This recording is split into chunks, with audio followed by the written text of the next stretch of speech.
So, paano nga ba tayo magpi-pre-order listing sa Shopee? So, yan yung pag-uusapan natin today. So, Hi everyone! It's Amigis and welcome back to my channel. So, possible nga ba na merong pre-order listing kapag ka nag-product listing tayo sa Shopee or bilang mga Shopee seller, especially kung yung ating mga products ay mga customized items or kaya naman ay nagre-require ito ng special handling. So, possible ba na magkaroon tayo ng product listing? So, yan yung pag-uusapan natin. So, now, pag-usapan muna natin ano ba yung pre-order listing. So, yung pre-order listings are listings that take longer than the regular 2 days to prepare and ship. So, ito ngayon yung more than 2 days kasi ngayon naglabas na si Shopee na kailangan din na kinabukasan ay naka-ready na, naka-prepare na at ready to ship na din yung ating mga parcels or yung mga orders ng ating mga buyers sa atin. Pero pwede pa nga natin gawin yung pre-order listings dito. Yung pre-order listings ay ito yung it requires longer preparation. So, yung days to ship nito ay nakaset ito either 7 days or up to 30 days. So, yan yung pre-order listing. So, pwede naman yun 7 days hanggang 30 days or 1 month. So, pwede yung pre-order listing. So, ano ba yung mga items na re-recognize ni Shopee na pwede natin gawin na pre-order listing? So, number 1 ay yung customized items. So, ito yung sinasabi ko kanina, no?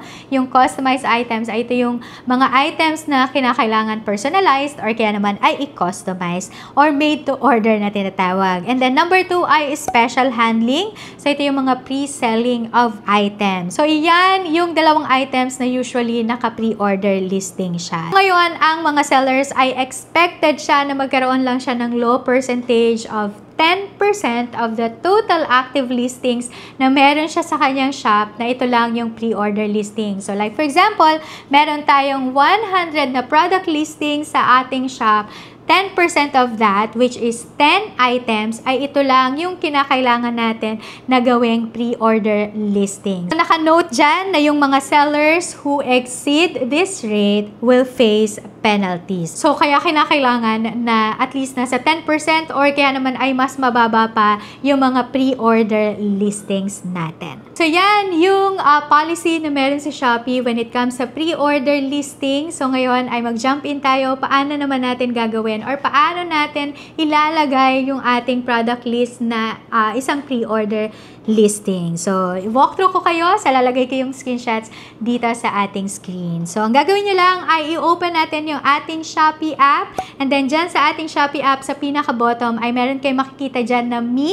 So, i-click nyo lang yung Me. And then, it will lead you to this screen. So, itong screen na to ay ito yung inyong Shopee account. So, hindi pa ito yung inyong Shopee seller account. So, dyan sa pinakataas ay meron kayo dyan makikita na My Shop. So, i-click nyo lang yung My Shop. And then, it will lead you now to your Shopee seller account. So, dyan sa Shopee seller account nyo, dyan sa pinaka-middle, ay meron kayo makikita dyan na My Products, My Finance, Shop Performance, etc. etc. So, ang click natin dito ay yung My Products para makapag-list tayo or para mailagay natin yung particular product na gusto natin na gawing pre-order listing. So, like for example, ako hindi na tayo lalayo. So, nandyan sa screen natin. Pero para mas madaling makita nyo kung ano ba yung mga products na available pa na pwede nyong gawing pre-order, ay i-click nyo lang yung live na nakalagay dyan para ito yung existing or active na product listings nyo. Ito yung mga hindi naka-sold out na mga listings. So, i-click lang natin yan, yung matte flashcards na nandyan. So, ang i-click natin dito ay yung edit. And then, it will lead you now sa kung paano tayo nagpa-product listing. So, dyan ay meron kayo dyang product name, product description, and then etc. etc. So, scroll down nyo lang yan. And then, makikita nyo dyan ngayon sa pinaka-bottom na meron dyang nakalagay na pre-order. So, meron kayong itatoggle dyan na button. Tapos, ilagay nyo lang siya from left to right nyo. Tapos, makikita nyo na magi-green ito. So, pagka yung button dyan ay natoggle nyo, magiging green ito. Ngayon, meron dyang lalabas na days to ship.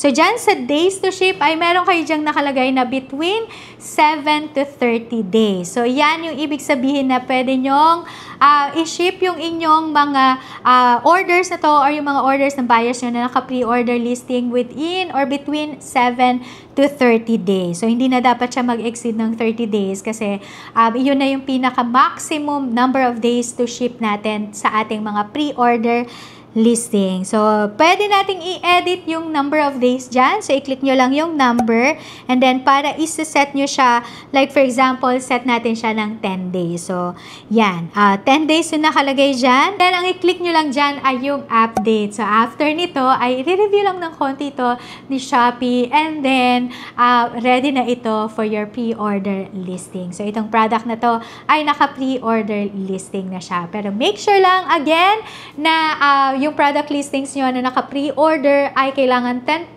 lang siya of your active product listing. So, like for example, 110 lang dapat ang naka-pre-order listings. Dahil magkakaroon nga tayo ng penalty kung nag-exceed man tayo doon sa nire-require na percentage ni Shopee para sa mga pre-order listings. So, there you go!